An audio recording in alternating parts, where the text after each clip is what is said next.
Because I remember when in 2014 when it was snowing downtown, like a little inch of snow right downtown Atlanta. Because my grandmama used to stay downtown Atlanta, and I was at her house.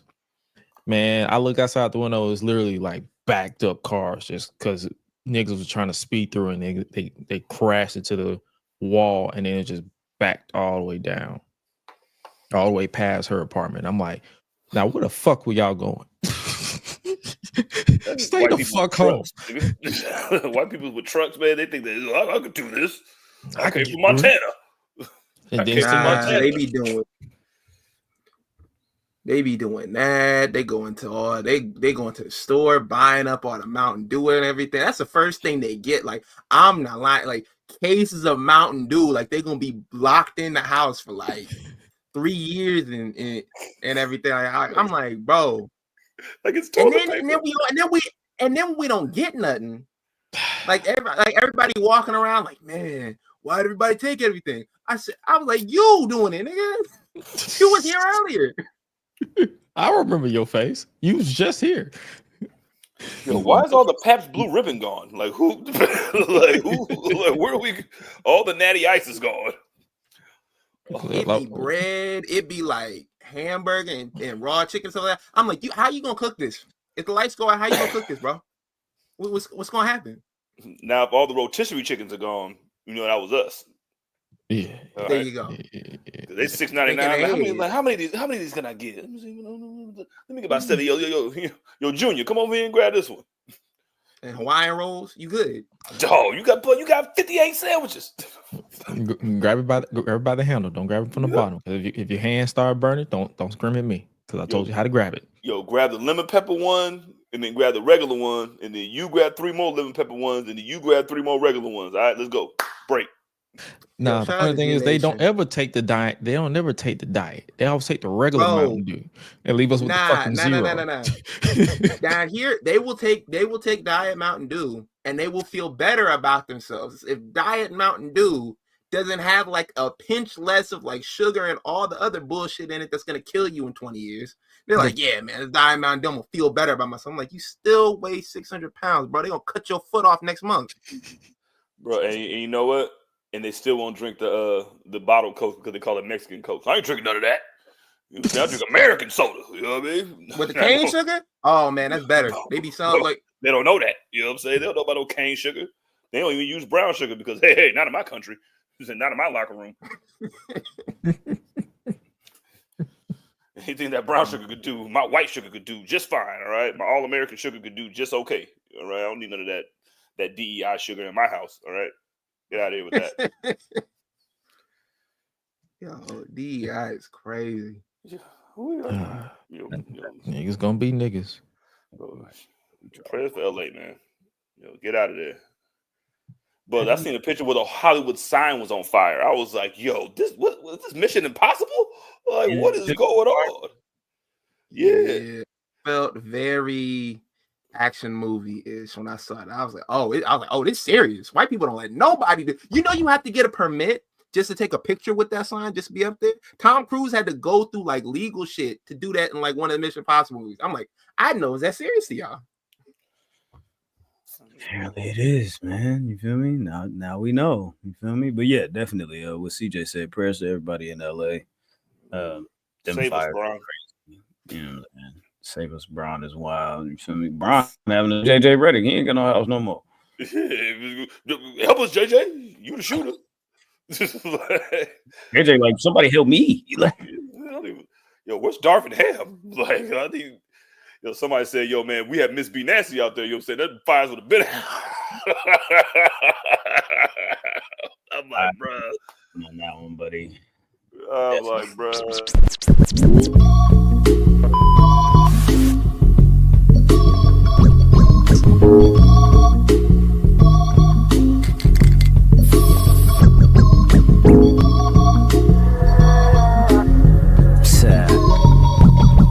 Tell him. I probably say yo bitch to give me some chicken. If you ain't know it, love, it's the list.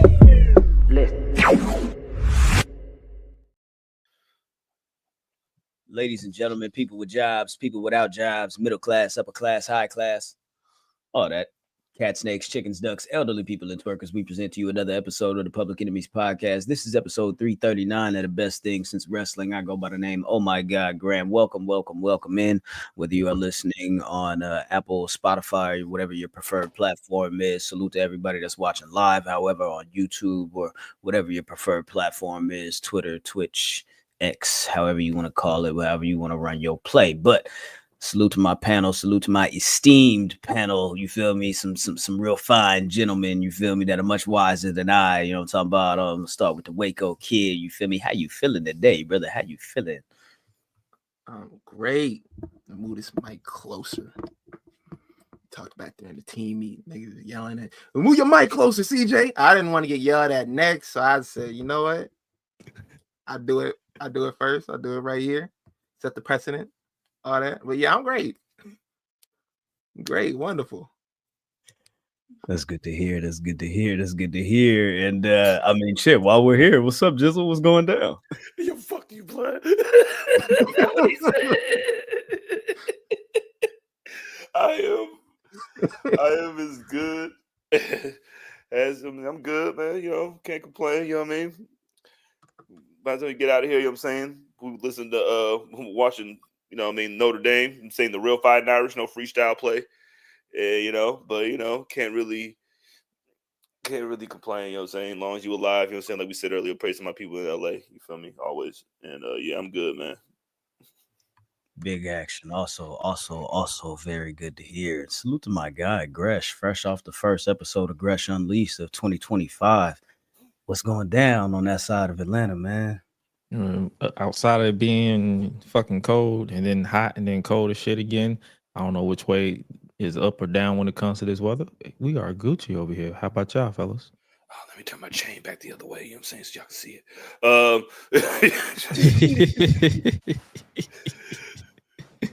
But yeah, chilling like a villain over here.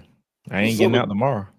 What's up with Graham, though, man? You had a real interesting couple of days. So how are you doing, man? How's your neighborhood going? 2025 is 2025, and on my end of things, dog, I'm telling you the truth.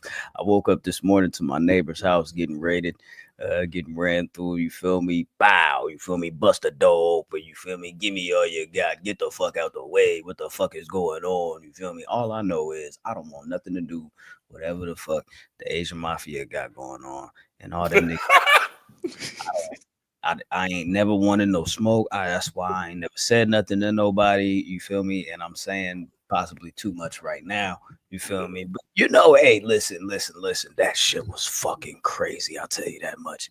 I was like, what the fuck is going on? These niggas, they had the whole street blocked off. I'm talking about niggas in vests and all types of units, tactical. I didn't want to say tactical, but them shits looked heavy, whatever the fuck they was wearing. Heavy and unnecessary. Why are you wearing that, bro? You have a tank behind you. I don't think you need that, sir. If you break it at 6 a.m, I'm not really equipped for you to. They had about 4-5 trucks in the streets blocked off. You feel me? I was like, God damn, they was carrying out all types of shit. You feel me? From my understanding, you feel me? It might be multiple houses that have been hit that are part of this whole thing. I don't know. All I know is that shit was a fucking event. Salute to Frankie. You feel me? Yo, give us updates on the game. Frankie, please. Let us know if the real Fighting Irish, you know what I'm saying, no freestyle is winning. Okay? Because they're not supposed to. As long as it ain't your house. Yo, man. You ain't got to worry about it. Man, you be thinking like, yo, man, these the dudes that I go like this to every day while I walk in. What's up, blood? What up, blood? I don't never really see them like that. You feel me? It didn't be people there like that. You feel me? It was like, or they were there and they just weren't known to be there. That's what I'm saying. You feel me? Type shit. Yeah. It's like, you know, ain't nobody ever at this house type shit. You feel me? What's going on the inside of that? You feel me? We do the episode. I go outside to smoke. You feel me? 1 o'clock in the morning. I'm doing like the video clips. You feel me? Niggas it's like weird hype activity in the middle of the night. You feel me? So I'm like, okay, something's happening, but nothing's happening. But something's happening, but nothing's happening. But obviously, something was going on. So yeah, they did that. You feel me? And I was like, wow. Mm. Enough of that. Enough of that. Enough of that. Enough of that. Enough of that. Snowfall. Of that. Yeah. Yeah. Yeah. So Crazy Rich Asians. Yeah. Don't even do it. It's all right. We good, man. Salute to y'all for rocking with us. We appreciate y'all sliding through. Hit the like button if you haven't already. Patreon.com/Public Enemies. We got some special things cooking up and coming over there. So with that said, let's go ahead and get into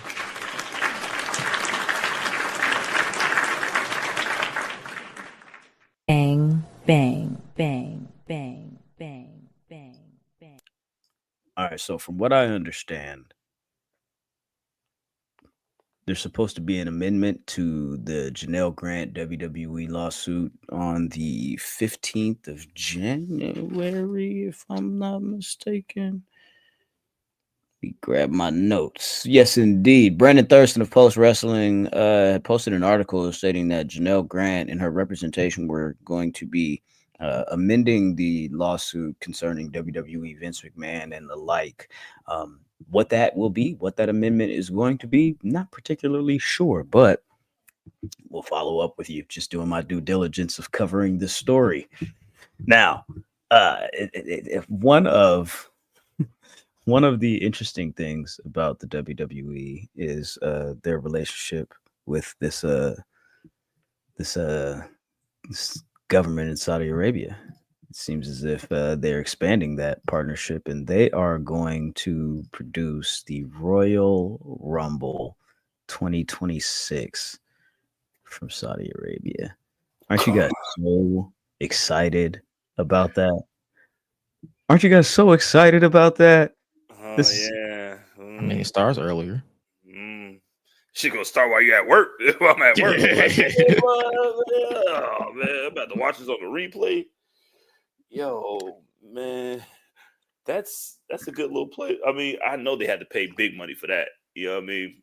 Oh yeah, I'm saying, yeah, they're getting big money for that. If they paying them $50 million per Saudi Arabia event already, these are specialty events. You want one of the big four, big five? You feel me? You ain't want a Money in the Bank. You want a regular Royal Rumble? This ain't this greatest shit that you made up, big dog. Yo, we need about 1.4, homie. Speaking of the greatest Royal Rumble, Braun Strowman was the winner of that Royal Rumble, and he announced on his Instagram that he was severely sick. He's been diagnosed with the flu. So he had a real bad flu, which is the reason why he hasn't been on TV as of late. Apparently, he said that he's going to miss this week's SmackDown as well. But he does feel like he's getting over the hump.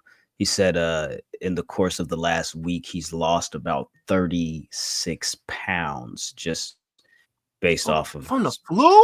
Sick, yeah, not being able to keep anything down, not being able to eat right and around. So he's not feeling. He's definitely not feeling great. So salute to Braun Strowman. You know what I'm saying? Speedy recovery, dog, dude. Yeah, he just got back, didn't he? Yeah, and he just got back from like a back injury or a knee injury or whatever. I don't know. That nigga hella big, bro. They be having hella injuries. That nigga hella big, bro. Hella ailments and shit, just by living and shit. You feel me? So I don't know. Yo, anybody with that much muscle getting taken out by the flu, nigga, is kind of like kind of like Paul George. It's like every time you turn around, he gets some momentum going, and like leg.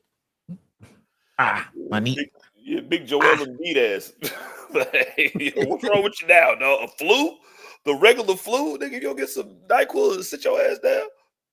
Yeah, man, that's crazy, dog. But you know what I'm saying? Like I said, speedy recovery to the guy. You feel me? My leg, my knee. Yeah. Right.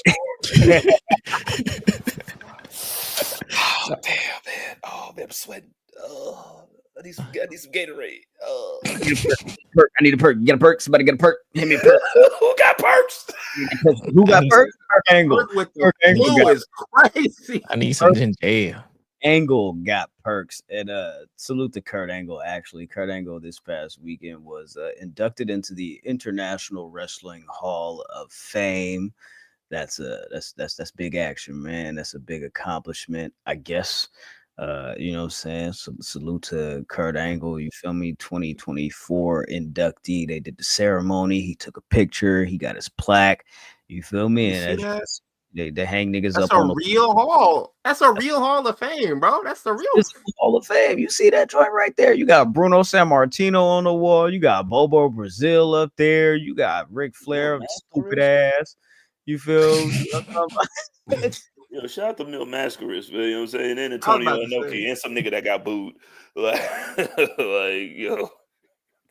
There you go. You man. see, like that's why I keep saying, I'm like, what is holding you back from making a physical, like, actual Hall of Fame where you have pictures and plaques and stuff like that? I'm like, and they had said at one point that they were gonna do something like that, but I don't know what the word on that is now. But I'm like, yeah, that's the real Hall of Fame. Yeah, man. Yeah, I don't know, Not the man. fake Fed Hall of Fame. The fake Fed Hall of Fame. What about the fake TNA Hall of Fame? Does that count too? Bro. When they added that shit, I was kind of like, damn. I was like, that's really cool, but this shit's like winning like an Arena League football championship. It's cool, but this shit really don't count. Yo, this is really like the that bubble shit- Lakers championship. That shit is like winning a scratch off on a scratch off. This is to get a free ticket. Like, just get a free ticket. You made it to the WWE Hall of Fame? Like, they put in Mr. T for 2 appearances, and he got the longest speech. Get out of here, man. You get shit for that, boy. Look at we talking about, Pete. That's why I can't watch the Hall of Fame no more. They don't cut these niggas time. They like, I remember the Bushwhackers had like a 45-minute like speech or whatever. I'm like, Bushwhackers. I'm like, the only reason I know who you niggas are is from my mom, bro. I really couldn't give a fuck who you 2 niggas are. She's like, they were on Family Matters one time. I'm like, yeah, they were. They fought the Psycho Twins. It was great. Where Bushwhackers? They're named after weed eaters. Yeah. They was Bushwhackers. Right? I don't know. Sexually assaulting people? Yeah, they were licking niggas' faces against their will. Nobody says that. You're just doing anything, man. Like, all right, you got it. You get a gimmick, you get a match, you get a check. Whatever. Nothing doing me, dog. Where should we start today? CJ, I'm gonna put it on you. Where do you want to start? You gonna put the onus on me? I just did. Oh, well, let's do it then, man. Can I talk about NXT first? You sure can. Go. I want to talk about NXT first, man. About it. We just had New Year's Evil, you know what I mean? And then like NXT went through the route of New Year, New Me, Vul. Graham ain't the only rapper here. AEW, holla at me, cuz. Thank you, Gresh. Don't use the voice changing on me because it scared me. I ain't been sleeping lately. But yeah, man, New Year's Evil happened this weekend, esque, you know, feel me? And they went through the route, and I want to start out with from the top, you know what I mean? Obafemi is the champ, whoa, whoa, you know what I mean? We went laterally, you know what I'm saying? Shout out to our new champ, Obafemi.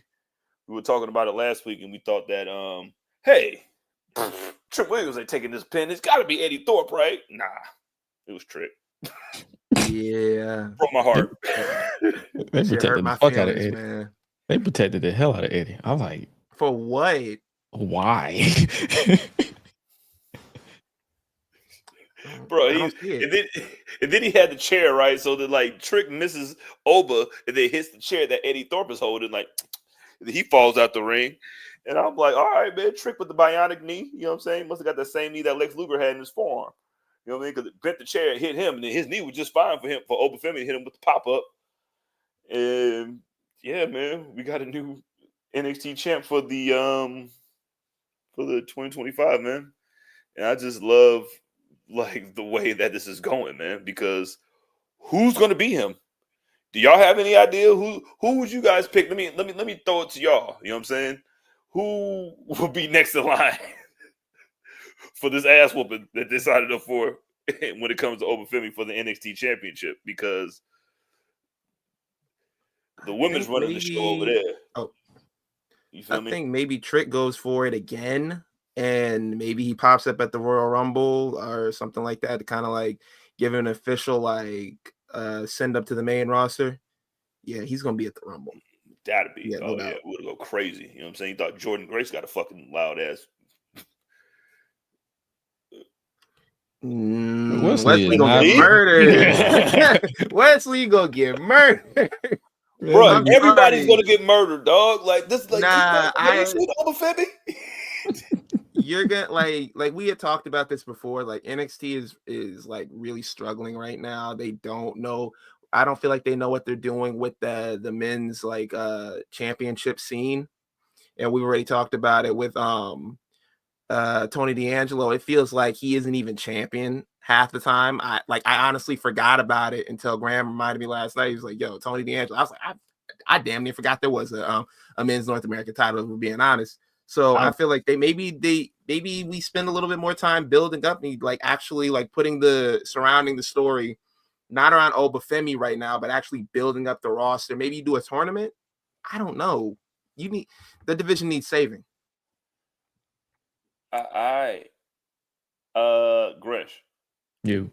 If you had to pick anybody from the NXT roster or anybody to come down, like if somebody was like to come down, like you know how Dolphin them did, like if you was gonna bring somebody down to face this fucking the real Nigerian nightmare, you know what I'm saying? Man, like who would you pick? Who is? Damn, I don't even know who would.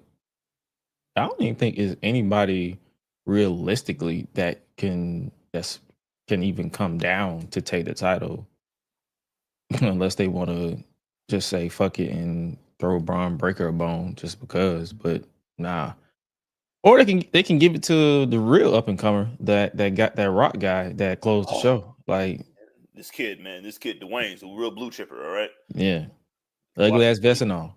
I watched his tape. You know what I mean? Watch his tape from Red One. You know what I'm saying? He was fighting all kind of demon reindeers.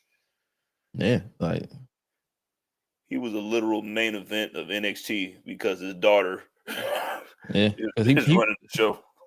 Yeah, like if he can break through a cast and go back to work,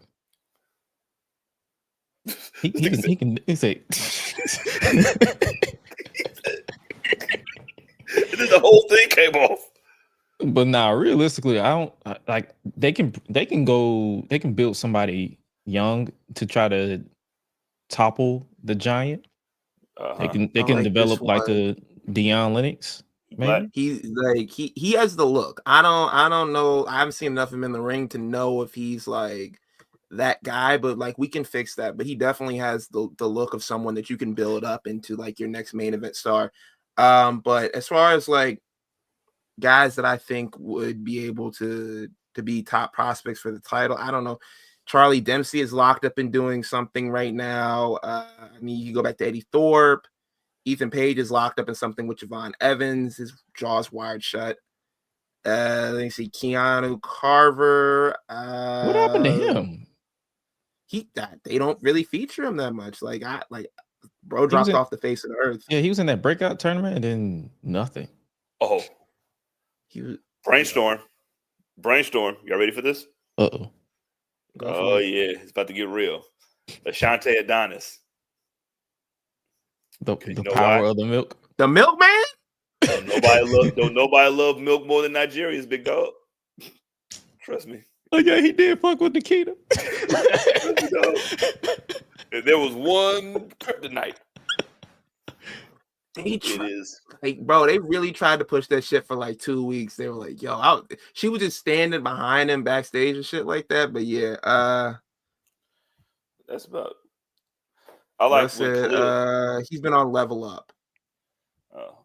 I like Khalil's suggestion of Javon Evans after he gets out of this Ethan Page shit. But it's clear that no, we don't need that right now. We don't need no nepotism, man. Black people already get blamed for enough shit. So I don't know if he has enough cachet right now to do that. What do you like? I don't know what people want. I'm like, what do you have? Andre Chase, like he Brooks gone. Jensen. He just lost his whole crew, so like he can't do it. Like Obafemi is just gonna be running around doing whatever he wants. Yeah, I feel like that's gonna be the way they go with it until they have like a realistic name that could actually go the distance with him. I feel like it's just gonna be him just like squashing like whatever comes across his path until that point. Yeah, but shoot, what else happened on NXT? That's what I want to get to because shout out. I want to give my flowers because me and Ben, like Grish ain't been here that long, but me and Ben have and Graham have gone head to head about goatness because I still think that the Hitman Bret Hart is the greatest Canadian to ever live and the greatest wrestler to ever live. But this nigga HBK booking this shit because NXT broke a record. Did like 956 this week. 957. Yeah, right around that point. They did 957. You know what I mean? On the CW, was the most since Coop got caught up. You know what I'm saying? On All American. You feel me? Coop got caught with Superman. So I think, and the thing with the whole wrestling business in general, when people talking about like, how do you book the women's division? HB Shizzle has made the focal point of his entire establishment known as NXT be the women, and the women are the forefront over there. So if you want to go, if you're a woman and you want to wrestle and get your shit off, go to Death Row XT, because all the women's matches were, I mean, let's get to it. You know what I'm saying? Julia finally ended Roxanne Perez's historic run to become the new NXT Women's Champion. And unlike the NXT Men's Heavyweight Champion division, there's a lot of options over there. You feel me? A lot of options that was featured prominently.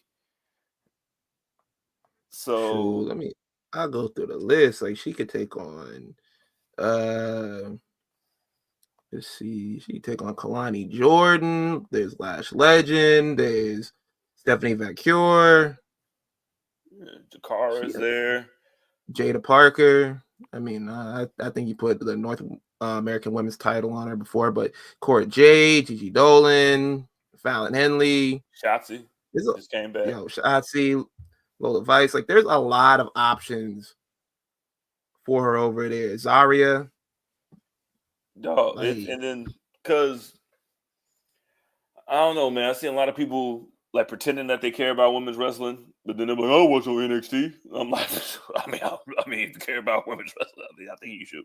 That might be the most premier promotion to watch.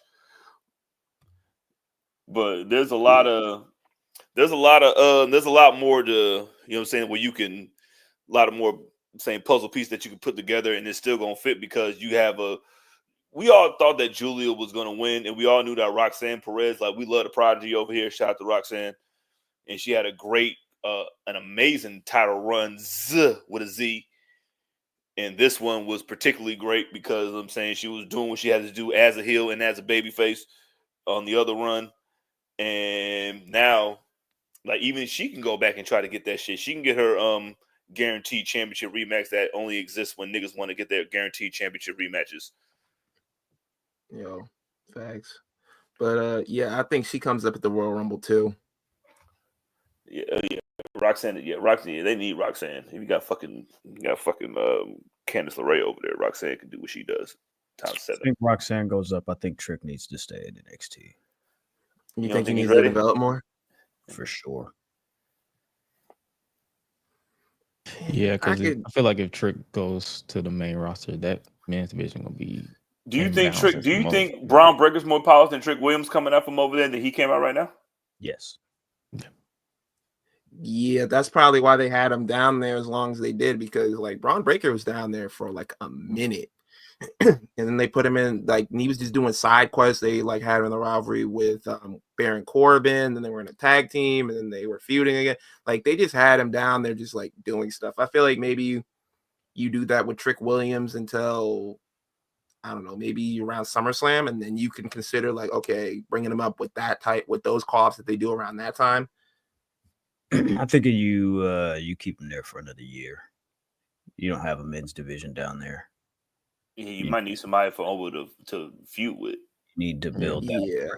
Some people. You need some staple figures. Oba, Trick. Who else? You Andre Chase. That's literally what I said when you left. Said. I was like, yo, you gotta have Oba Femi face. But yeah, like, you could do other things with Trick Williams while he's down there. Like you said, you hit the nail on the head. You don't have a lot of good names you do. Like, it's very unbalanced between the men and the women right now. And yeah, you need all hands on deck at this point. You really can't pillage NXT at this point from the men's side and expect it to be compelling. Yeah.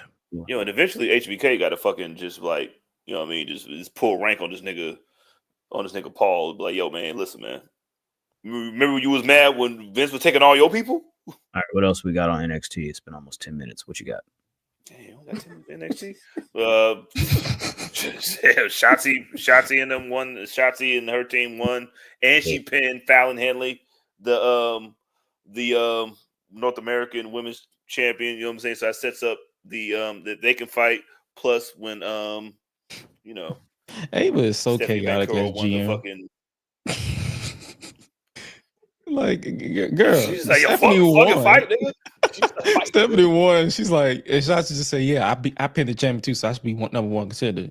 No, I'm already number one contender. No, matter of fact, y'all gonna fight, and we're gonna determine the undisputed number one contender. And I'm like, ma'am, what? Y'all fight, and y'all fight. All right, let me see. All right, cool. But yeah, man.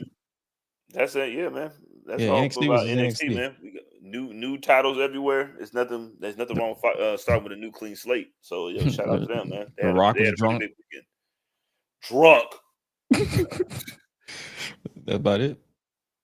That nigga said that he was going to show up to NXT on Raw, and it was like, fuck, I got to show up to NXT. God damn it. All right. All right, I'm going to be there. I'll be there. I'm like, what the fuck I got to say? Oh, let me have this moment with my daughter and pause and start every time the main event promo, and the producer's like, yo, you got 6 minutes. Oh, I got 6 minutes? Okay, let me drag on some more. Yeah, fuck, shit, fuck. All right, so, yeah, that was pretty much NXT, man. You know what I mean? New year, new Meevil. And he said, like, he did say some things, but I just feel like they were just like disconnected. Where he was like, "Yo, yeah, like fans online didn't like me dapping up Cody, and they didn't like me like chilling with him and saying that I shouldn't drink and drive a truck." I'm like, I don't say that. The law fucking says that, but whatever, nigga. Like, he was commenting on that type of stuff, but it just felt like very like disconnected. Where he was like, basically like, watch the fucking show, and I don't know if they could come back to it. I don't know if they will come back to it. It just felt like he was coming up and he was just saying whatever was on his fucking mind at the time. This did not feel like there was prep. It was like CJ said, it just felt like he was like, oh shit, I do got to go to NXT. Like, and I'm just going to be out there. Like, but yeah. And he said, like, I knew I was coming to NXT a couple weeks ago. I talked to Nick, I talked to Paul, and we we planned this out. I'm like, then you had nothing to say. You just like the NXT title could have main evented this show, but we gave it to you to give you 8 minutes of bullshit for what? 957,000 viewers though. That's I mean, if that's the case, you could have had that nigga go on in the beginning. You know what I'm saying? Get it out the way. Nah, because if he did that shit, he would have went 20 minutes just rambling like a motherfucker. That's true. So, yeah, NXT, we're starting out new. Shout out to them, saying start with a clean slate. Shout out to HBK, Booker of the Year already. Speaking of booking, Raw on Netflix. Yeah, interesting show, right? Yeah. Boo. Interesting show. Interesting is the best way to describe it. Yeah. It was par for the course for me. I knew exactly what was going to happen when you pop up on a big network like that. Like niggas was like, we're gonna bring out this person, we're gonna bring out this person, we're gonna bring out this person, we're gonna have all these matches. Nah, nigga, this is what we're gonna do. 4 matches. Forward them things, and then on top of that, they had advertised Rey Mysterio was supposed to have a tag team match with a luchador, a masked wrestler, and they end up cutting it for time because they said The Rock and John Cena went a little long, so they were like, okay, we'll just put it on next week's show. I don't know if they actually cut that match. I don't remember them saying that match was going to happen on this. I remember Rey Mysterio saying, hey, if you got a problem, we'll have a match. I don't remember them saying it'll be next week. Like, I thought I could be wrong. I thought he said, yo, next week, like we gonna have a match. I seen talk about it, but I'm not putting it on you. I seen talk about it, and I'm like, I don't recall them saying when that match was gonna take place. So we'll have a match with the women's close time. Yeah, man. Listen, my favorite Rey Mysterio is tough guy Rey Mysterio, but like still honorable. You know what I mean? Like, you know what? If you got a problem, we can have a match. Like an official match. Like we can't have a fight. Like we'll just, you feel me? We can't throw hands right now. Like we'll go and get it official, and we'll do it in the ring the way it's referee. The way it's 30-minute time limit. Yeah. All right, yeah. You got it, Ray. This show felt like remember when Fox the first SmackDown on Fox, minus the fucking Kofi Kingston shit. Oh my god, I'm trying to put that shit in my mind. Minus that shit when they were just like kissing ass to Fox. Yo, here's the fucking robot from NFL. It felt real. Like I knew it was gonna be a big ass kiss of Netflix that day, especially when they showed the motherfuckers in the stands with the belt and shit. I'm like, all right, bro. I know what we're here for. And then he insulted them, and they like, yeah, insult us more. I'm like, what? This is the wrestling I grew up on. Yeah, spray paint NWO on my back. Like, yo, shut the fuck up, man. It just felt real like par for the course type, like businessy type shit. Because there was announcing shit for next week this upcoming Monday's Raw on Netflix. Like those where you're gonna get your shit at. You know what I mean? That's when like, yo, who's popping up next week? Like this just felt really like this is what you're supposed to do. Like, all right, let's get this out the way. Let me ask you guys this. This was probably the most hyped Monday Night Raw ever. Right? You gotta think, because they announced this like last year. They announced this deal like last year, this month. You feel me? Yep. Like I think it was like the last week of the month, or you feel me, first week in February, around that time or whatever. You feel me? Raw's going to Netflix. All right, cool, boom. With all the hype that they had surrounding this, with all the build that they had surrounding this, did the show deliver? Did it live up to expectations as far as how big it felt? Do you think that they hit the nail on the head? Did they hit the mark with this new generation, with this new wave of, or do you feel like it was lackluster? Gresh?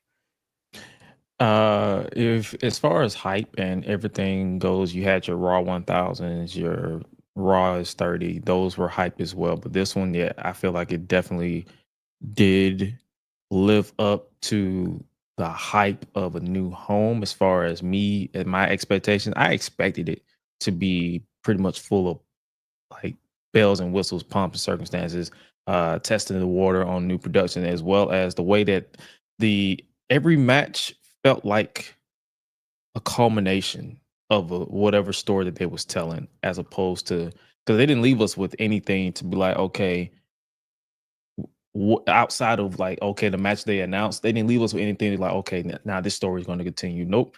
Roman got rid of Solo as tribal chief.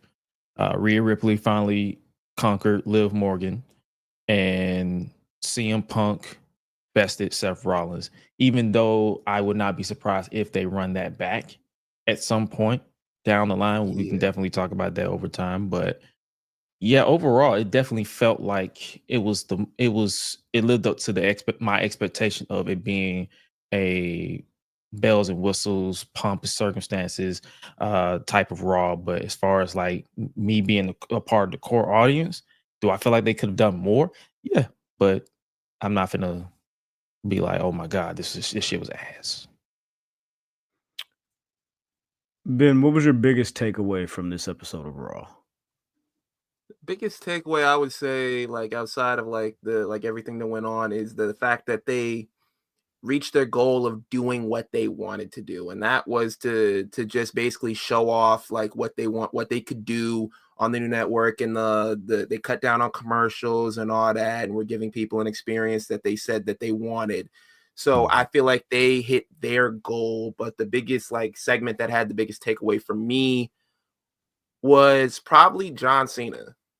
Like he was just playing, and even though it was just that, all he was doing was playing the hits. I felt like that one was the segment with the most depth outside of the match and everything that they had in the main event. This definitely delivered on the nostalgia element, ringing people in, getting people hyped up for what's to come, and bringing them back to see this full run, because they said that he's going to be doing a lot of wrestling. Triple H said it. I forget what podcast he did. He did like 20 or 30 of them this week. But he said that he's going to be wrestling a full schedule. It's going to be full time.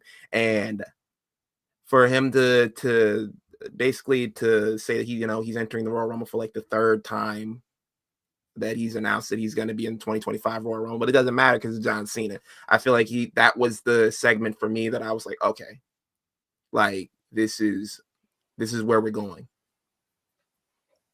CJ. Can I tell you my favorite part? Sure. Shoot. Fuck that beer, nigga. You know what I'm saying? Fuck your beer. You know what I'm saying? Fuck that, all that shit, nigga. Niggas got booed, and then you go try to blame it on Trump. Listen, don't blame that shit on Trump, nigga. Bro. You got booed because you are you, nigga. You are a piece of shit. Mr. Terry Bollea. Bro. Terry Baloney. But how the fuck did the Hollywood sign get on fire, but he didn't get on fire? You know what I'm saying? That's the only Hollywood I want to see on fire is Hollywood Hogan. Nigga, like Mr. Terry Bollea, he came out to try to promote his stupid ass Real American beer, which is just natty ice with more racism in it. And just to get booed, like vigorously. They weren't just booing him. There were niggas like 20 feet away from him that he could see, like see their faces were like flipping him off and doing like this, like right in his face. Bro, they really drug it. I seen like a little thing. Like I seen some shit. People was like, yo, I think Triple H did that shit on purpose just so he could embarrass him. Type shit. And that shit would have been funny if that shit was true. But him just getting booed, like I don't know, like it's just like, yo, why are people? He was like, I didn't respect that reaction. Like, nigga, you like, yo, racism lasts forever, nigga. Like you think that shit's gonna go anywhere? Like, niggas hate you, son. And to see like news outlets pick it up, and CNN and like MSNBC and all that, and being like, yo, it's because he was at the rally and they're turning on him. I'm like, niggas ain't been fucking with Hulk Hogan since he was in New Orleans at WrestleMania 30 and was fucking up the name of the dome. Like they really have not been with this man since then. And like the racism and everything that adds on top of it, but they don't care about political views because Undertaker came out early in the night and he was at all of that shit and he did not get booed. So like everybody coming up with their analyst like thoughts and opinions like on CNN and Fox News and all this about why he's getting booed. It's just that people are tired of him. There's like a million stories about how he's a dickhead. It just is what it is. And at this point, a lot of people are just tired of sitting around. Like I remember when they tried to kind of cleanse like his image by having him host WrestleMania with Titus O'Neil. And Titus O'Neil was out here liking and retweeting tweets. So people was like, damn, I feel sorry for Titus. He gotta host WrestleMania with that motherfucker. Like, I really feel bad. I was like, we can see this, bro. Like, that might have been the point. But either way, like, to see like the reaction that it got outside of like the wrestling bubble was very interesting, because I'm like, all of y'all motherfuckers are wrong. Because if that was the case, 60% of this roster would be getting booed right now. Like before they took away likes, we saw all the horrible shit that they was liking and getting down with. Man, Yeah. it was bad. They still liking him on Instagram. We can see those likes. Bro, There you go. And they try to make it like a whole like, well, like he did say that he was going to do something to Kamala Harris. Like, yo, they were in L.A. in the TurboTax Dome. All right, they were in the TurboTax Dome. All right, and that's L.A. blood. Like, do you know there's not a lot of affinity for Kamala Harris in the California area. You know what I'm saying? So that wasn't it. You can make it about whatever you want to make it about, but everybody knows what it was about. Yeah. It can't because he was Republican. Cause I know a whole bunch of non-racist Republicans, dog. Like it's not. I'm related to a handful of motherfuckers, so it's like you can't throw politics on everything. It's just niggas just don't fuck with him in the story. Niggas been ain't fucking with him, man. Like there's no reason for him to be there, man. Like. And I don't know, man. I just hate. And there are other reports coming out that they're saying, like, you know what? Since he's a sponsor, they said that they had made plans to have him around and show up like from time to time to promote it and stuff like that. Since they don't do a lot of commercials, that's why there's like more like ads and stuff like that on the ring canvas, so you can have like the ads and everything in there. I think that's why. But they are talking about like, oh, next time we bring him on, we're gonna make him a heel, so y'all will boo him. And it'll be on purpose that y'all are booing him. I'm like, no one wants to see him on TV. They was like, yo, we're gonna get him involved in a storyline. We're gonna do something with him, like involving like different guys, like maybe like Seth Rollins was the name that was thrown around. I'm just like, bro, don't nobody want to see that. Did they not pay attention to how this nigga walk? This nigga can barely walk. What is he gonna do on TV other sides than just slowly walk to the ring? And he can't do anything besides do the what you're gonna do shit. Like he hasn't evolved since 1987, nigga. Like once you get older and you start using your eyes, then you realize like this nigga ain't nothing but a plant. Like he's the wrestling equivalent of an industry plant. And nobody really cares. Like nobody really cared about that nigga. Who just stupid ass kids that grew up. Yeah. So, like, I don't understand what you thought what was going to happen. But first of all, the beer ain't that dope, nigga. You selling Prime, nigga. Like, if you sell Prime and real American beer, nigga, like, what is that supposed to do? I'm going to treat it just like I treat the Woo energy drink. Doesn't exist in me. Oh, damn. I forgot about that shit. I've been to all the major cities, all 2024, and I have not come across Woo energy drink yet. And I don't think I ever will. Every one of them woos, man. Like, yo, man, bro said, like, nah. But, like, nah, bro. Where the woo at in this month? Crazy. Beat the woo. Just in the building. Happy birthday to the little daughter. I was going to say cheers, but I'm going to make another one in a second.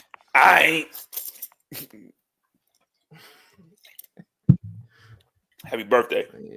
To everybody. Woo Wings. Whose birthday is it? Woo Wings. Ben, whose birthday is it? It's my daughter's birthday. I was like, yo, how do you know that? I was like, I got Facebook too, nigga. Facebook tells me these things. I was like, yo, what's up? Yo, shout out to my daughter Gabrielle. It's her 10th birthday. You shouldn't be watching this, but please Daddy don't. loves you. Please don't. Happy birthday. Bye. Threw me off. I got scared for a second. I was like, hold up. He had war flashbacks like, oh shit. His birthday. Babe, your birthday in January now?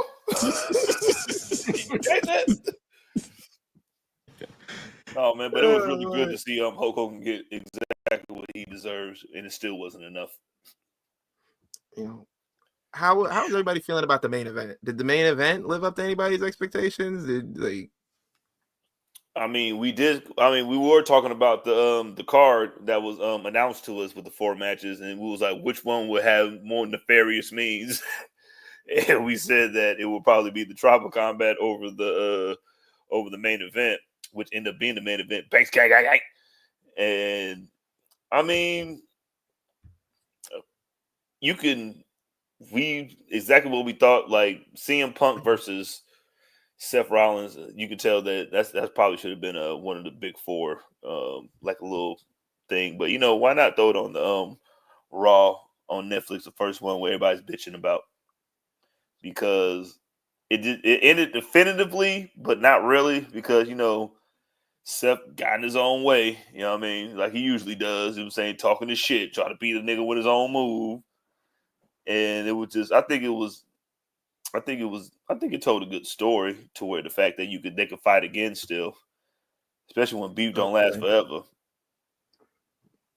All right, CJ. I'm not CJ. Gresh, when do you see, like, if they do a rematch, when do you see that happening again between Seth Rollins and CM Punk? Now, this requires me to look at the landscape of everything, because I feel like if it does happen again, there is a way that they can run it back at WrestleMania if they don't go with Punk and Roman.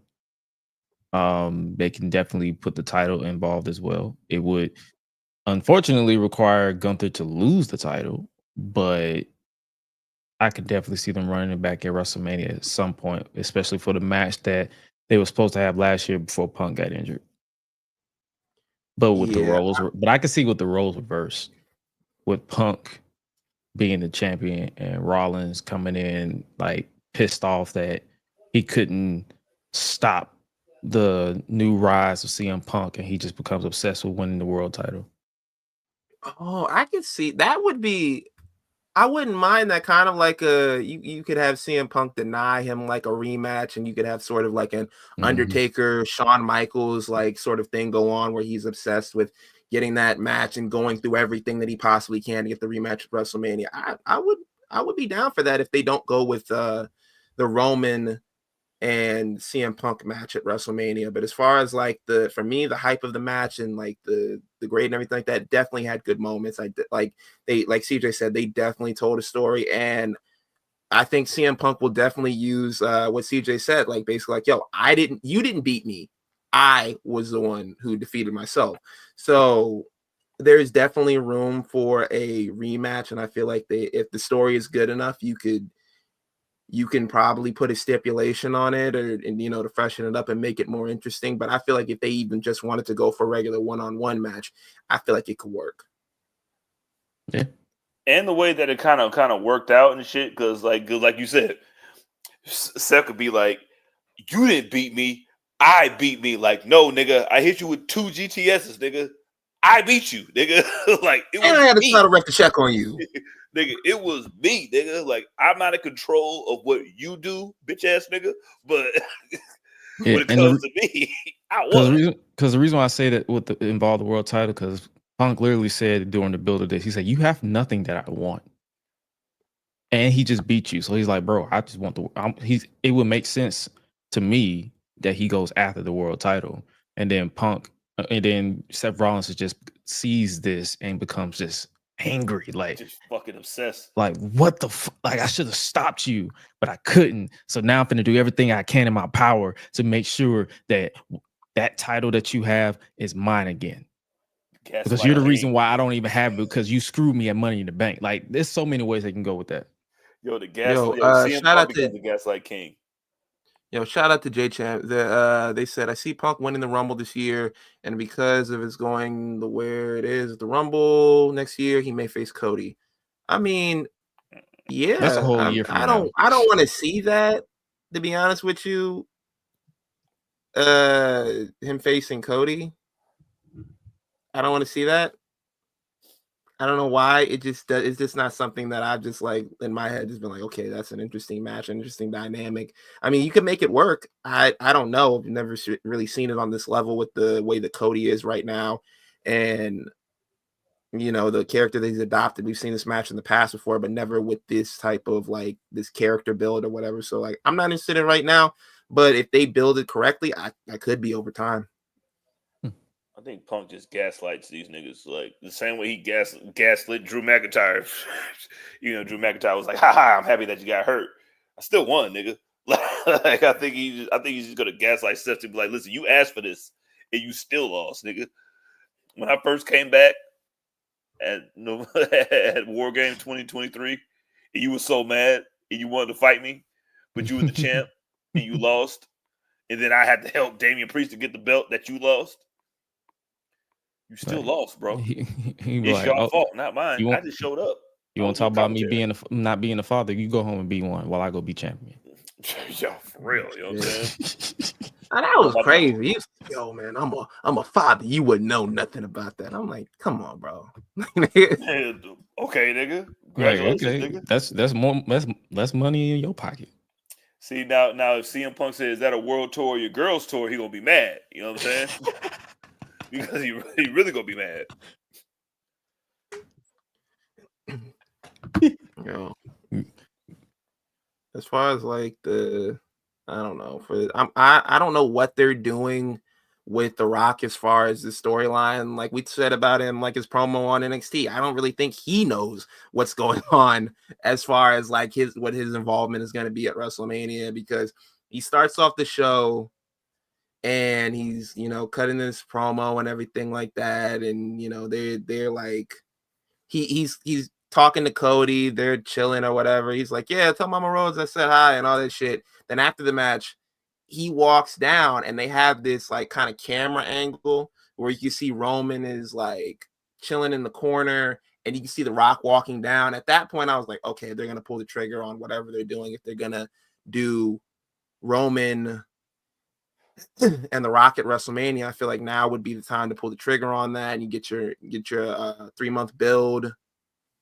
Was it 4 months? It doesn't matter. You get an honest build out of that, like especially not knowing if The Rock is going to be present for that, or if there's anything else he has to do or promote. But him coming out and like handing the Ula file to him and patting Roman on the back, I was like, I don't know where we're going. And then on NXT, he was like, yo, just watch the fucking show. I'm like, nigga, do you watch the show? Like, you came out here, you threw up your fingers, you did the 3 shit. I'm like, and we still don't know what that shit means. And he did the throat slit. Like what was the point? Like, I'm not patting a nigga on the back that I was in the ring. Like, yo, I was doing this shit. Nah, bro. It just, I don't know. They'll probably fix it in writing, like when they do end up pulling the trigger on it and be like, the 3 meant this because I was like, they'll figure it out. But either way, right now it just seems very muddled. Graham, what do you think? I'm gonna ask Graham a question. Hey, Graham, does The Rock only have one vest? I'm sick of seeing that damn vest on TV right now, dog. I'm tired of it. They're different vests. They're not the same. Sure? I'm sure. I thought the same, and I'd looked at them. He had a white and These gold look one on similar. NXT, and then he had the gray one. Like, as an expert, a vest, nigga. All right, me and Joe Button. All right, I thought the same thing, and I said, "Is this nigga wearing the same vest that he had on last night on Raw?" You feel me? I looked at it. He had it was like whatever color this is. It's like the gold. Okay, boom, and it got the black. You feel me? And then the one that he had on NXT. You feel me? It had like blue in it. Okay, no. Okay, boom. So Okay, different color. different. You feel me? You feel me? They different vests. But we get off track. That wasn't even an important question at all. Like, okay, so boom. In regards to the story, and what they're doing, I don't know. I think it's wait and see, basically. Yeah, it's a lot of wait and see. I would hope that The Rock is gonna be involved in WrestleMania, because if not, we just giving this nigga TV time to pat himself on the back, to suck his own dick. You feel me? And like, you could do that anywhere. Like, you feel me? This is the greatest. This is the exact pilot episode for anything that you do. It's a pilot episode. So I think for what it was, especially with the Liv, like everybody got what they wanted. Liv Morgan finally lost her belt. I don't know. I actually forgot your question. I hope I answered it. Yeah, you answered it. You definitely answered it, even though you forgot it. It was a correct answer. But moving on, CJ said Liv Morgan losing the title. I think it's time for Judgment Day to break up. Like, we talked about this a while ago. it's time for them to start parting ways, because this shit right at this point, what is the point of even holding them together? They don't have Finn Balor's back. Like every time he out there, he gets jumped by somebody. Like, yo, they looking at everybody else. I thought you handled it. I thought you was gonna handle it. Like he's not benefiting from the group anymore. Bigger question: what does how you introduced this have to do with the Judgment Day as a whole? Because Liv lost her title. Yes. Okay, got you. Like I was happy about Liv Morgan losing her title, but I was also just like of the mindset, okay, we know where Rhea's gonna go. Rhea has like a list of opponents that she could face for the title and tear it up with. Liv Morgan, I'm more concerned about, and the other thing that I'm concerned about is like, okay, when they do the breakup, does she stay with Dominic Mysterio? Do you make Dominic Mysterio solo? Do you send him over to not NXT? Do you send him to SmackDown with JD McDonough or Carlito as like backup or whatever?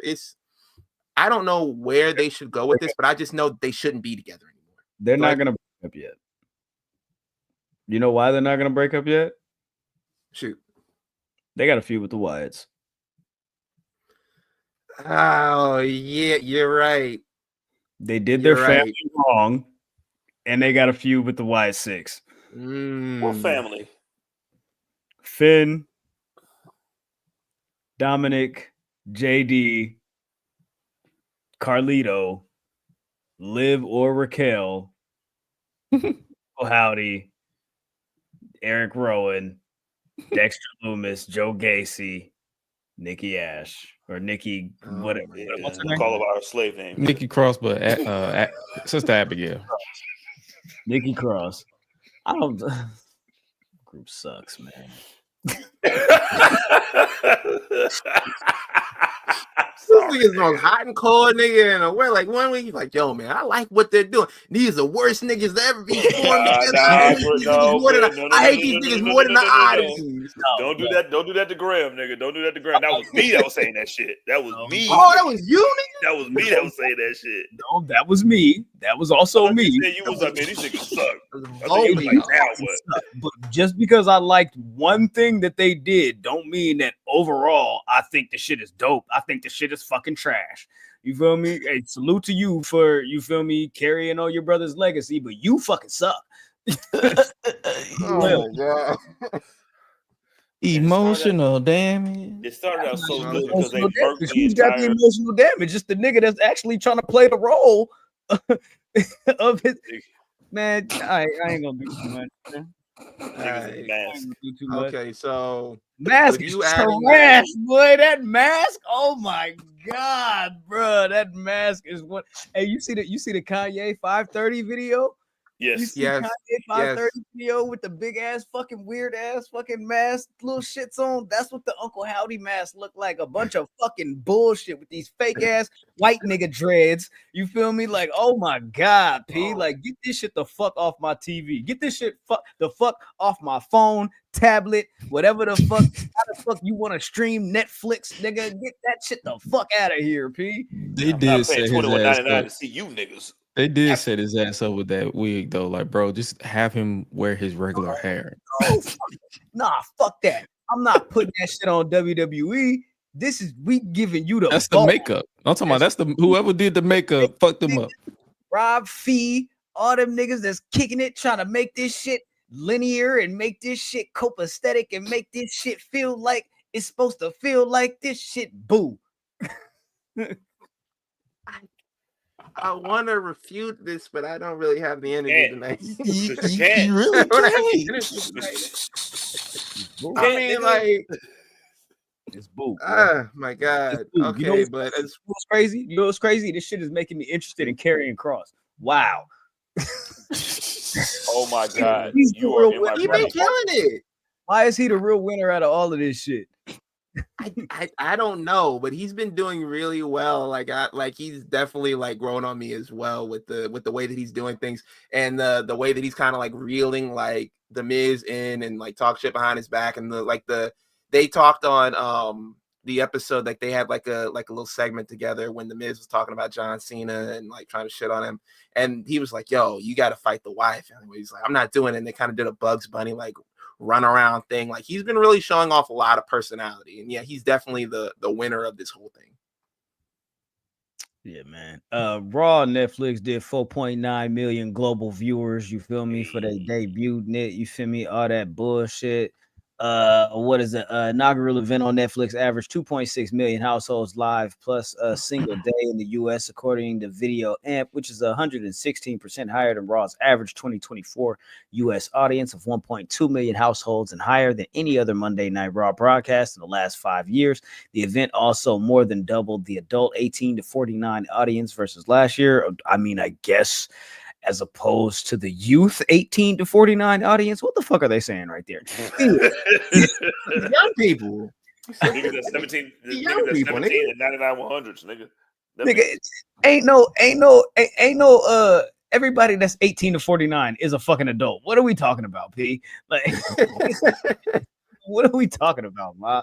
But yeah, salute to them niggas. They did their 5 million viewers. Like we said, ain't no way they was gonna do 60 million, 27 million. So they streams was gonna be absolutely fine. The only issue that I had with streams overall was the announcers was cutting in and out throughout the broadcast, like through some of this shit. You feel me? I don't know what that was about, but that's some shit that they got to get fixed. Other than that, Raw was cool. Travis Scott smoked the blunt. That was the best part to me. And then you feel me? Second up is you feel me? Hulk Hogan getting booed. Whatever. Are we still talking about Raw exactly, or what are we talking about? Nah, we was talking about we just transitioning. It's all good. Getting out of the way, nigga. That Raw shit. I'm saying that's the best you can do. I'm saying shout out to the 4.9. I mean, don't be bitching if it goes down a little lower because it's not going to be 4.9 every single time. But 4.9 for a first episode when it was just like filler and ass kissing is pretty good. Yeah, I think that's a nice modest number because like before the numbers came out, like we could see that they were that they had like knocked off Squid Games as like the #1 viewed show at the time. And I think like somebody had put out a report. I forget who it was. It was it Samba TV had put out that they were only did like 600,000 views. Yeah, they had only did that many, and like it was people just jumping on it. And the report was actually for like I forget what country it was for it, but it wasn't like for like across like the world. Oh, I see what you're talking. It was basically for you. It was like a certain platform where you had the option to like say yes for them to know your data, and they didn't count all the numbers because everybody said no. Majority of people said no, so it came down to 600,000, but it was probably more. So it was just something just to cause discourse. Nobody be answering questions on them surveys. When I get the questions on surveys on YouTube, I just click none of the above. He's going, bro. I'm not giving you my information. I didn't pay for this. Yeah, so nah. Let me ask y'all this. Fuck that. If you are a first-time viewer of WWE, or if you are a lapsed viewer of WWE, does this episode of Raw bring you back next week? No. Yeah. Okay. Whoa. Hold on, Ben. CJ said yes. Gresh said no. Why? You want to go first, Gresh? Yeah, I'm gonna let you go because you say yes. Okay, I'll go first. Because like if I'm a fair weather fan of wrestling in general, because most wrestling fans that claim to be wrestling fans are just seeing WWE like over there growing up. So if you turn on the shit and you see John Cena, The Rock, Undertaker for 45 seconds, you know what I mean? Like that's enough to bring you at least like, okay, let's see what's going on. Because what the fuck else was going on on Monday nights at whatever the time that you're watching? Yeah. Nah, football's over. Yeah. Now the reason why I said no is because it's like you mentioned John Cena, you mentioned Undertaker. I know I'm not going to see Undertaker again. John Cena said, "I'm going to qualify. I'm declaring for the Royal Rumble." He didn't say I'm going to fight to get into the Royal Rumble. He said, "I'm just going to be in the Royal Rumble." So why would I watch next week when I just watched the Royal Rumble to see John Cena? If like in my mind, like if I'm just like casually just scrolling through, like I'm nothing on this show hooked me into watching next week.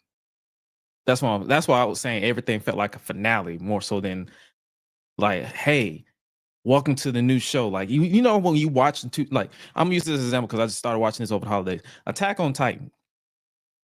They finished season 1, getting me hyped for season 2.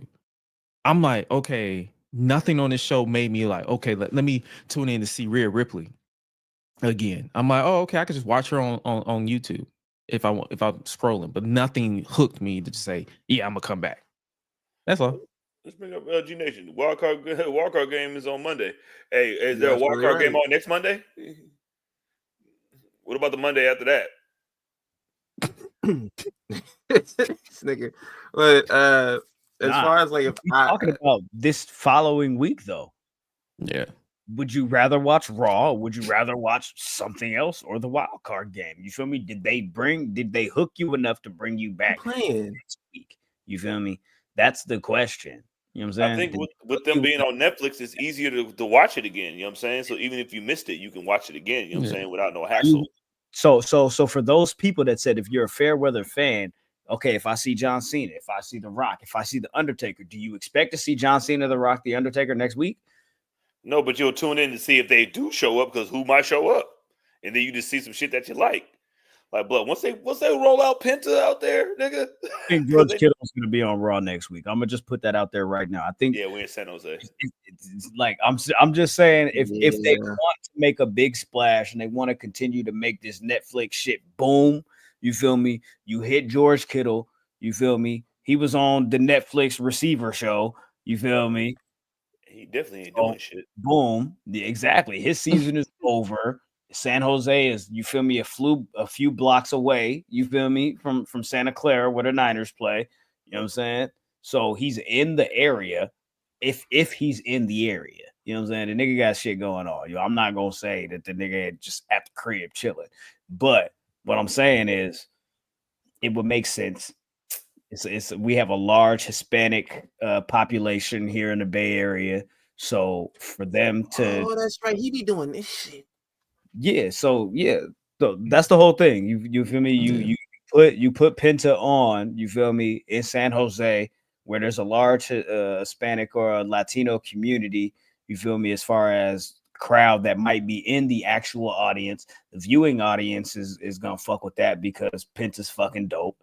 You feel me? And then if you link it with somebody like George Kittle, who already fuck with Penta, been fucking with Penta, we just need to up the ante a little bit with the WWE sauce on it. Then boom, you go ahead and do that, and then you got the Penta. You feel me? You got the Penta debut with the Rey Mysterio rub, possibly, and the George Kittle rub. Ready-made star, instant. I'm interested. And he got the match with Chad Gable, so you already know Chad's gonna sell his ass off. Be fucking Chad Gable. And you got a match that's gonna be dope right off the bat. Yeah. I mean, is that more in take to how they built Penta coming in, or to we're on Netflix now? I wait, what's your question? I'm talking about like you said, like, yo, man, like, yo, Penta's coming in because they're gonna be in San Jose and blah, blah, like, nah, I ain't worried about that shit, nigga. I'm talking about just like they've been building Penta up slowly but surely to get to the moment because they showed the little graphic when they had the little stitches on his mouth and they put Penta on there. So they built that shit like for it to be perfect, and then people just assume like when niggas bring out Juventud to fight Chad Gable, I would have hit none of y'all niggas' mouths because he asked for the greatest luchador to ever live. Nigga, Hoovy?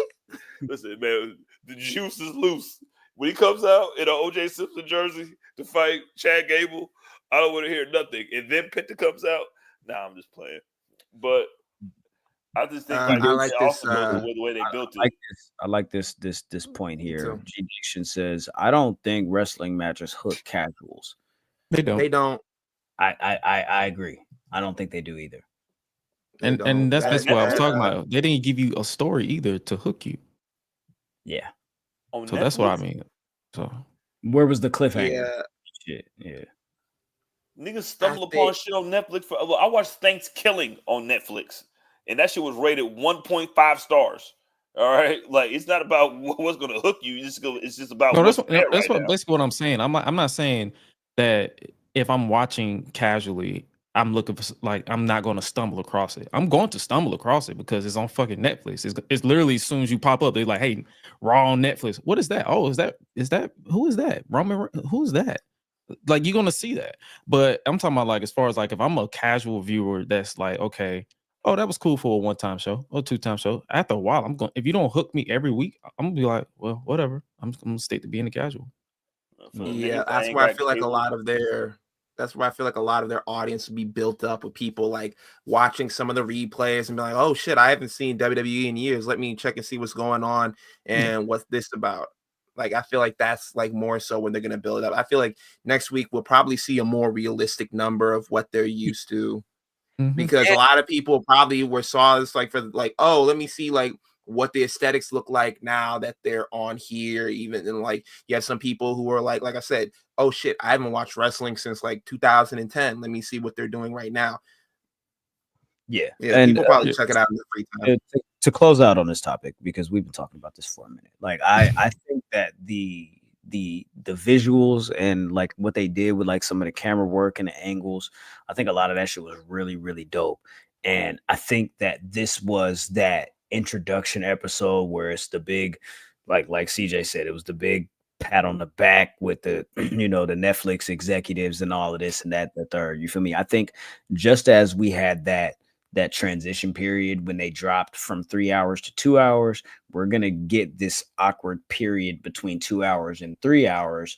And also with it being the Netflix premiere of them trying to not only make it feel like a big grandiose event, but also put on a wrestling show at the same time, it's going to take us a couple of weeks to get to the meat and potatoes of what they're trying to do with the Netflix on Raw brand. You feel me? So like we're gonna get a little bit more of that, and I think they're gonna pull back on the the big the fluff.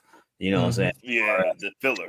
It's in the filler of the shit. I did like the video, the segments and the shit that they had, but it was like Primo says here, it was real. It was a glossy, action packed spectacle. It was real glossy, and the idea of them being flexible with their time limits. You feel me? It's not always gonna be 3 hours or 3 hours plus. It's gonna be, you know what I'm saying? Like it may not always feel like that. Like Triple H said, he kind of feels like 2.5 hours is a sweet spot. You know what I'm saying? Sometimes 2 hours just, you know what I'm saying, just right. Sometimes 2 hours is too little. Sometimes 3 hours is too fucking much. You feel me? So it just kind of depends on what they're trying to do. So we'll see. He's basically saying there ain't gonna be no filler if it don't have to be. If it don't have to be, he talked about like collapsible segments and shit like that when people go overtime and shit like that. Okay, what can we push forward next week, or what's on this show that's not urgent and pertinent right now? You know what I mean? We can push that to the side. You feel me? But I think they did a good job. That was closing. That was closing. You opened this, didn't you? No, you opened it, nigga. I opened NXT. You opened with your thoughts, though. You opened with your thoughts, though, right? You were the first. My thoughts, nigga. Okay, but I'm saying we're done with this. We're done. Hey man, if somebody says in closing, who talks next on the topic? Nobody talks next on that topic. We move forward. Nigga saying closing. All right. Yep, you're right. Next week. Because I went away for 4.5 minutes and I came back and we talked about it for 12 minutes longer, even longer than that. You feel me? I've been back since 55 or something like that. What do we talk about next, guys? I think that. Tell us, Graham. What are we talking about next? Oh, I get to pick this time? Yeah, unless something pop up, I think we pretty much. I mean, we got a whole other company in AEW. Oh yeah, that does exist. Yeah, that does exist.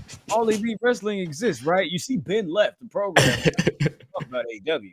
He said, "You know what? I had enough. You feel me? I've had enough. Who wants to talk about MJF and Jeff Jarrett? I don't, bro.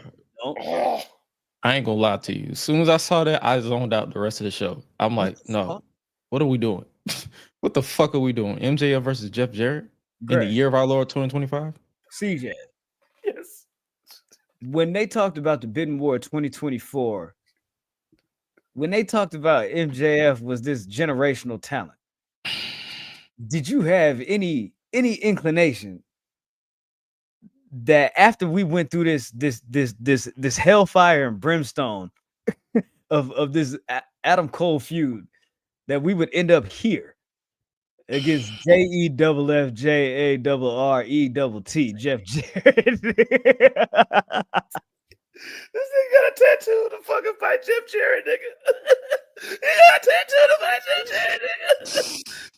This nigga MJF gave a passionate speech about wanting to go for the title that he felt like he roughly lost.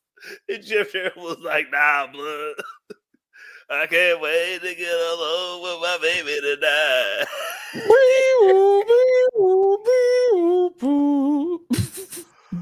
Oh my god. Yo, AEW was all over the place. This shit. I was like, it was all over the place. You're You are muted, my muted, brother, my but bro. this shit. But yes, it was everywhere. I agree. This shit was like, what the fuck is happening right now? I'm just staring at my monitor. I'm like, why is this happening? You got this shit happening. You got Hangman Page versus Christopher Daniels for some reason. You got Mariah May still talking shit backstage for no fucking reason. I'm like, what is happening on your product? Yo, wait, fuck that. Yes, MJF, Jeff Jarrett, whatever the fuck Mariah May is doing. Tony Storm is a rookie.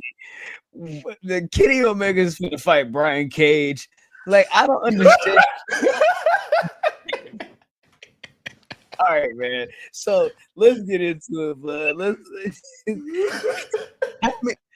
And then I got this question. How many casino gauntlet matches are we gonna fucking do? Oh my god! Until we get to the greatest Royal Rumble status, you know what I'm saying? When do we get to the greatest casino battle royal ever? Battle gauntlet match, cage match. How many of these have we had? Graham, why are we having matches to get a better spot in a fucking battle royal, my nigga? Like, why are we having matches that you're likely gonna lose? To determine who's gonna be at what spot in the area, nigga. Like, what, nigga? Yo, they were spiraling, nigga. Like, these niggas were scrambling, dog. It was so much shit going on. And then the antithesis of this shit was because, like, to start out the show when you're going against, you know what I'm saying, Raw got all the headlines going on Netflix and all that shit, blah, blah, blah, blah.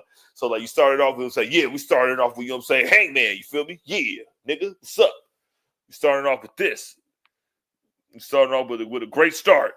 And then after that, it was just buns, nigga.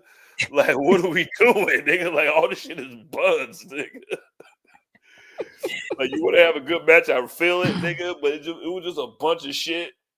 And then, like, for the people that complain about fucking, like, The Rock was the of NXT. He was the last segment. Like, you had Kenny Omega come out in the last segment of your show. To do what exactly? So we just the first casino gauntlet match was April 24th last year. Then they had one May 29th. They have one April 24th, May 29th, August 25th. That was All In, where Ricochet debuted. They had one September 11th, and then they had one last night on Dynamite, and then they're having one next week. Like, mind you, they tried the casino ladder match, the casino battle royal, and now they got the casino gauntlet. And this is the concept that actually fucking works. And they like, boom, boom, boom, boom, boom. Let's just keep fucking doing them. They scare me. But you about to go into some serious debt. Hey, but guess what Tony called? He stuck to the business though. You know what I'm saying? All his niggas gonna win. My niggas.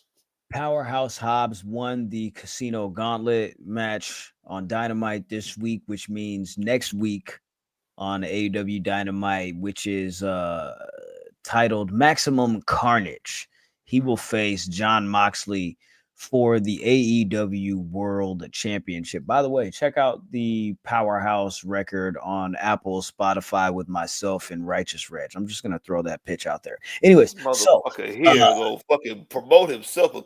Here's yeah, here's the thing, right? You have Hobbs win this match, and then you have like the announcement that Hobbs is gonna face Moxley for the title next week. Of course, that's what this battle royal is for the number one contendership and a shot at the title. But then like 2 segments later, you have this nigga Edge come out and say, yeah, this match that I got coming up with Mox real soon. Wait. Cope. Cope. The rated R superstar Cope. All right. Oh, I said something wrong? No. No. No. Edge come got the same amount of letters. No, it's the same amount of letters. Just laughing. There's an E and 2 vowels and that shit just like Cope. So Oh, I'm not gonna lie. I called him Edge on purpose.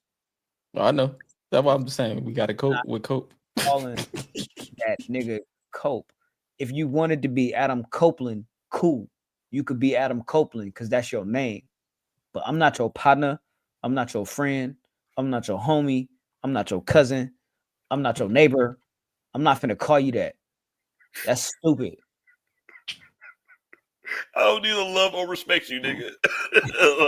What does that got to do with me, dog? If I'm in your Edge, I'm gonna call you Edge. You feel me? So this nigga Edge came out there talking about I had a match and I broke my neck in a match with Eddie Guerrero. And you know what I did? You know what I did? I won that match. Hey, check this out. I don't give a fuck about none of that. I don't think Hobbs is gonna beat Moxley. I don't think Edge is gonna beat Moxley. All right. This is a waste of my time. Get to the bullshit. All right. Get to the shit where this shit is gonna like make sense to me and make me feel like I'm interested. You know what I'm interested in? You know what I'm interested in? Because I'm not interested in this nigga and Cope and the Death Riders. I'll tell you that much. And Wheeler Yuta ain't fucking cutting the mustard. I'll tell you that much. But you know what I'm interested in? Kenny Omega. Kenny Omega done turned the fuck up. Kenny Omega is back in this bitch. Kenny Omega had an instant classic, carried Gabe Kidd to a mania match this past weekend at Wrestle Dynasty. You feel me? That should have been the main event. And I know boosie ass Zack Sabre Jr. bullshit, but here we are. Kenny Omega is like, I don't know, man. I always feel like AEW is at its peak performance when like somebody from the elite is just cooking, right? Mm-hmm. This last shit that the Bucks tried to do with the company takeover, complete miss, right? But Hangman, Kenny Omega, for the most part, surefire. You feel me? Bucks, for the most part, surefire. You feel me? As far as the momentum and this company doing dope shit, you know what I'm saying? At the top. This Kenny Omega shit instantly should leapfrog whatever the fuck Jon Moxley is doing with the world title, because I am miles more interested in whatever this new character that Kenny Omega is going to be portraying on AEW TV. If you saw that promo that he cut after the match with Gabe Kidd at Wrestle Dynasty, he sounded like, nigga, I'm not playing with niggas now. You feel me? 2025 is finna be a different level for Kenny Omega. Like, I damn near might not have been here. You feel me? I damn near here type shit. You feel me? So don't get it fucked up. When I come to play, I'm not coming to play. You feel me? I'm coming to fuck you niggas up. And that's what I need from this nigga. That's what I need from the energy of AEW. That's what I need from niggas that's gonna be at the top. Mid-card Maxwell Jacob Freeman ain't gonna fucking do it. JF, nigga. You call that nigga JF, nigga. JF, you are absolutely right. Yo, all this shit with restoring the feeling, you feel me? Like, thank you, G Nation. Yo, when the franchise player comes back, nigga, everything shifts, nigga. What's CM like, Punk you said to Seth Rollins, bro? When the quarterback comes back, second string players got to sit on the bench. P, you feel me? Yo, like he definitely he got to. Oh no, you got it, man. He definitely got to get back to that energy where he was like, yo, I wouldn't have hired 60% of you niggas, bro. Like, all of y'all, if it was up to me, Now it's 80. 80%? Nah, he really don't fuck with none of them. So, like, yeah, I need Kenny Omega to return to that energy because right now the landscape is not looking good. I don't want to hear any more promos from Cope. I don't want to see any more. Like, they were stomping this man out, like, doing all, like, the extra shit. I was like, nah, bro, you got to save us, bro. You got to save the ship right now. Bro, like I said when I would come on the show that I was going to walk back what I said about the best bout machine shit, you know what I'm saying? About, you know what I'm saying? I was like, y'all think, you know what I'm saying? I think Billy O, you know what I mean, might be the one to, and then Kenny came out, not just the Gabe Kidd match, because the Gabe Kidd match, that's routine for that nigga. You know what I'm saying? Like, I do this shit, you know what I'm saying? I do this shit in my sleep of a year and a half of nothing. I did that shit in my sleep. It was just the energy of him just being in the building. It just the energy, like, you know, like when Jadakiss walk in, you just like, oh, you know what I'm saying? When Hov walk in, like, this entire company was built on the back of me, not the elite, nigga. I'm the elite, nigga. Yeah, I'm the this elite, shit. nigga. I'm the E in AEW, nigga. Me, nigga. So when I show up, nigga, everything stops. Everything stops, and it should be, nigga. Like, I've never felt like the Amana. This part, nigga, the goosebumps, nigga, with that fucking, because he got a new little theme or whatever, I didn't give a fuck about none of that shit, nigga. The best shit that was on AEW didn't even involve this nigga wrestling, nigga. With just him being in the ring, nigga, because we missed that. Like, his New Japan return was definitely like what you felt with Steph and with LeBron when they got back from Paris for like the first 3 weeks when they were like killing niggas and shit like that. It definitely felt like that. He definitely needed that New Japan run. Get back to the roots. Yeah, I'm gonna need him to have this little wrap up feud with the Don Callis family, be one and done, and move on. No, it's him and Will Ospreay. This is what we got to build around. That's what we're looking at. You feel me? Because he came out there, he cut his promo, he told y'all his little sob story about what the diverticulitis did to him in the 2 feet of his intestines. This man died, and nigga calling it a sob story. That's he didn't die. He almost died. He could have. He almost died. That's like really close. That ain't dying. That ain't dying. Almost don't count. I don't know if you ever heard of it. Yo, this nigga said you gotta die and come back to life for me to respect that shit, nigga. Hey, my fault, nigga got weak guts, nigga.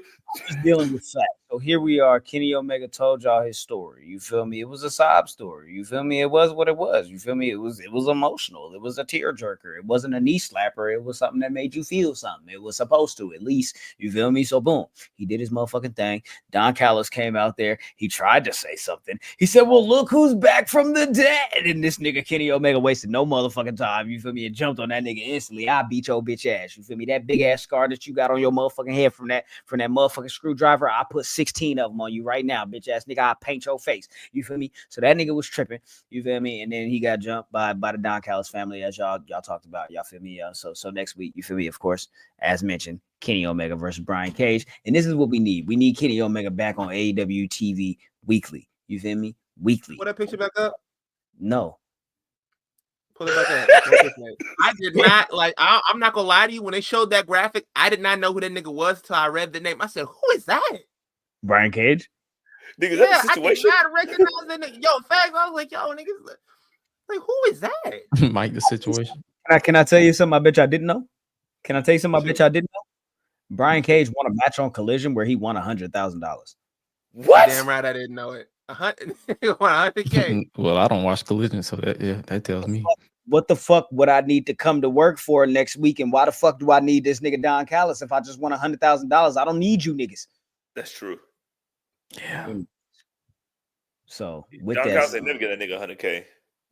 As I mentioned, you feel me? The women's casino gauntlet matches next week on Dynamite. The winner gets a women's world title shot at Grand Slam Australia. Of course, last night on Dynamite, you had Chris Statlander, Willow Nightingale, and Toni Storm facing off for the #1 spot in that women's casino gauntlet match. This match was won by Chris Statlander, so she will enter the match first. And of course, that's the advantage because this casino gauntlet match can end at any point. Whenever there's a pinfall, it don't matter how many people are scheduled to be in the match. You feel me? So she goes in first. I'm assuming that Toni Storm is gonna win this regardless. You feel me? And get her match against May at Grand Slam Australia in a couple weeks. Because after the match, she cut a promo again. She was like, it can't always be Toni time, and I'm gonna work really hard, and I'm gonna come back. And she was like acting like she was gonna cry. And yeah, I was like, yeah, she's definitely getting that. Yeah, Tony the Dwayne Johnson. You know what I'm saying? We know what's going on. Young blue chipper, starting from the bottom. You know what I mean? Like I just wasn't ready. Shut up, nigga. Like, all right, this shit was cute the first couple weeks, but now I'm just like, come on, Toni Storm, stop playing with me, dog. You know how she said she don't remember shit?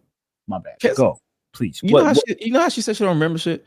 Mm-hmm. Nobody in that locker room don't know how to show her footage of her entire 3 years just so she can just like, oh yeah, that shit did happen. Like, what are we doing with this story? Like, you did this? This is for the 60,000 people. Like, you remember this shit, please. Somebody should show her something. Yeah, this is a good point.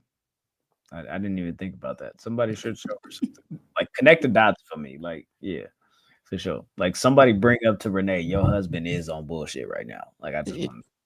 He tried to murder somebody on TV and made 1,000 people cry. Like, he's not a good sleeping guy. next to somebody who's done multiple attempted murders.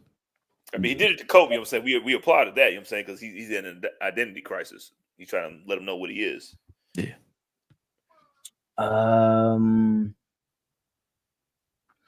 I would like to salute Black excellence.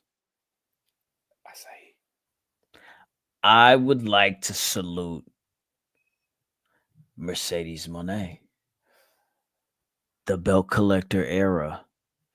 Not only is she the New Japan Strong Women's Champion, she is also the Undisputed Rev Pro Women's Champion and excuse me, not the Undisputed. Is it Undisputed or It's unified because one of is the Queen of the South Side. Yes. The Queen of the South Side title, the Rev Pro Unified Women's Champion. Yes, indeed. Appreciate that. It was a U word that I was trying to think of. You feel me? So yes, indeed. That and in addition to that, the TBS champion. So this is Black excellence. This is the top of the pinnacle. This is the motherfucking mountaintop. This is Mercedes Moné. You feel me? I'm talking about, yeah, go crazy. Salute to her. 3 belts Moné, 4 belts Moné in the motherfucking building. Fuck how you feel. Fuck you talking. She's her own 4 horsemen, nigga. She need one more belt. Why? Just why not? 5 is a nice number. 3 ain't enough. I need 5. Right. Exactly. What my thumb supposed to do, nigga? You're right. That's crazy. Take it off Mariah. She ain't doing nothing but talking. She ain't doing nothing but talking. You're right. Hot girl graps ain't shit. Yeah, all right, nigga. Talking about Mercedes 2024 like she didn't take the whole shit by storm. Fuck out of here, yo. There you go. That's all I got though. Anything else? What y'all want to do? I'm good. Nah, man, I saw that collision card and I said, yeah, no, I'm doing something else on my Saturday. Salute to Takeshita. He is not only the AEW International Champion, but also the New Japan Open Weight Champion as well. And I saw that there was a comment here as we had been talking about wrestling over the last couple of days. Who said what? It was in regards to basically the way the conversation was going. Somebody in the comments had said, damn, it sounds like New Japan was the only company that did something right to start off 2025. Oh, and yeah, let me tell you, that's not the case. I think everybody fucking sucked this week. That was Andy. Basically, only New Japan did some good shit in 2025. I think everybody sucked. Start off Yeah, with everybody played it safe this year. I mean, this weekend, this shit was kind of ass. Andre says, does the Hurt Syndicate beat Private Party? I thought that segment was trash as well. And you know what? let me take it back. I'm not gonna say that segment was trash. I'm gonna say that I liked it, the idea of giving Private Party time on Dynamite, because they don't get that. However, when you give Bobby Lashley the mic, it just is awkward every time. He said, and the Hurt Syndicate taking those in the softest voice ever. Like, my nigga, like, I don't understand how big you is and how uninterested you sound. Like, you don't even try to sound tough at all. It's like real friendly energy. I swear to God, like, I don't understand it, but you got it, bro. And on top of that, what the fuck does this do for Private Party? Because when the fuck was Bobby Lashley and Shelton Benjamin the tag team? Now all of a sudden they the tag team. They didn't come in bringing them and saluting them and presenting them as a tag team. Now all of a sudden last week when they say it was a great tag team effort, and then now they want to face Private Party for the tag titles. And why the fuck would they lose? They shouldn't lose the tag match with Private Party. But the problem is Private Party shouldn't fucking lose that match either. So what the fuck are we doing, man?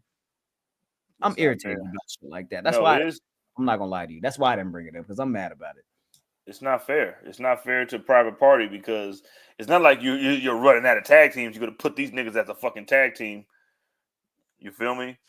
And I don't like the whole Private Party beating the Young Bucks shit. Just like that shit should have sent them to the moon, and it did nothing but just fucking just put the belts on them, because like why it felt like a why night type shit. And now you're gonna have them fight the Hurt Syndicate. You know what I'm saying? Private Party is getting fucked. No 1.5 million. I could have sworn Shelton was going to have the TNT title. So what are we doing? Dog, man, it's not fair, man. Like, how the fuck? Like, all these tag teams that's been running around, all these factions that have tag teams in them. Like, there's a team called the Death Murder Squad, nigga, that you can make. Like, Private Party hasn't really fought anybody. These niggas had a whole ass celebration for the titles, and they ain't fought nobody, nigga. Like, for what? And then you throw them with the like, okay, we're gonna have you fight the super niggas. You know what I mean? And like, it just feels really unfair. If the point was to put the fucking belt on the Hurt Syndicate anyway, you should have did that from the beginning. Yeah, man, I don't know, bro. It's I feel like I'm in the fucking Matrix this week. I don't know what the fuck going on, bro. Not gonna lie to you, but salute the niggas trying their best to make these shows make sense and to bring us back to watching next week. Because regardless, we gonna watch it anyway, man. We gonna watch it anyway. That's the fucking problem. We gonna watch it anyway. We gotta come talk to y'all about it. You feel me? So, hey, man, if you like the conversation, if you appreciate the conversation, if the conversation made you think about some things that's going on in the world of wrestling this week, we appreciate y'all for tuning in, and we would appreciate if y'all hit that like button, subscribe if you haven't already, follow us on social media at the Enemies P3 on all platforms. Y'all talking about, but man, that is all the fuck I got for y'all this week, man. I am depleted of energy. I am depleted of wrestling conversation because I am quite disappointed in the product that I received this week. And for me to have a long return to week this week, a long return to work this week, and to have to feel like watching wrestling is a chore when it should feel like an escape. That was that, man. But I hope you guys enjoyed this week of wrestling, man. But at Oh My God Graham, if y'all want to, you feel me, meet me there, beat me there, whatever the fuck, you feel me. But me personally, that's all I got. I'm finna mix this shit the fuck up and go smoke, man. What's happening? Champ. Big Champ Jizzle. Big Champ Jizzle. You know what I'm saying? At that's me. That's _me with 2 E's _. Thank y'all for tuning in. Like I said, pray for LA. Pray for yourselves. Happy 2025. Yeah, we love y'all for real. Yo, you can follow me on Twitter, Instagram, TikTok at _Sonamize_. And I'll probably be shoveling snow for the next 2 days. I'm gonna be That's in the crazy. house. One part of the country is on fire, the other one we getting snowed in. It's fucking crazy, right? End of the days. We are in the live action of Jumanji. We got about 20 more years, man. Enjoy it, bro. Man. Y'all gotta go to Mercury. But yeah, y'all can slide through with me at It's Gresh, AO is Gresh everywhere else. Tuesdays, Gresh Unleashed Pod. Start half of the conversation that we continue here on Public Enemies on Thursdays. So we go half and half this year. But either way, it's gonna be a good time across the board. Y'all stay safe. Love you. Bye. Stay tapped in, stay tuned in, stay dangerous. Please stay safe. But until next time, take care of yourselves and each other. And